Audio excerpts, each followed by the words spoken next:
फिरोज दाई हुनुहुन्छ होइन, उहाँ चाहिँ कोवलपुर बस्नुहुन्छ। उहाँको चाहिँ ट्युमर भएछ के। अब उहाँ अहिले यस्तो स्थितिमा हुनुहुन्छ कि उनको पसल घरहरू केही पनि बचेन है साथीहरू। उहाँको अहिलेसम्म ट्रिटमेन्टमा 40 लाख रुपियाँ जति खर्च भइसकेको छ। त्योभन्दा बढी नै अझै चाहिने पैसा छ। यदि फिरोज दाईको अपरेसन सक्सेसफुल भयो भने हामी स्थानीय मान्छे, गुलरियाको मान्छे होइन, केही पैसा 500, 200, 300 होइन, 1000 रुपियाँ पनि दियो भने उहाँको चाहिँ अपरेसन सक्सेसफुल भयो भने यत्रो सानो उसको बच्चा छन् 1.5-2 वर्षको। यदि उसको बाबाको अपरेसन सक्सेसफुल भयो भने के त्यो बच्चाको चाहिँ फ्युचर बन्दैन र? बनिहाल्छ नि।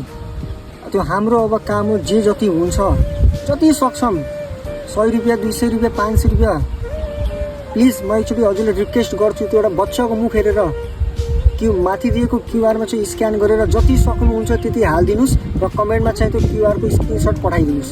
हुन त सबै ठाउँबाट डोनेसन पनि आइरहेछ, हेरेछु मैले पनि होइन। उहाँको घरसँग एकछिन म्यासेजमा कुरा गर्दाखेरि उहाँले चाहिँ मलाई यो भन्नुभयो कि 40 लाखभन्दा बढी खर्च आइसकेको रहेछ अहिलेसम्म।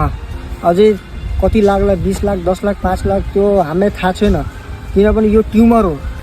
हामी आफै 500-1000 रुपियाँ दिनभरिमा खर्च गरिदिन्छौँ यताउता चिया नास्ता खाएर होइन।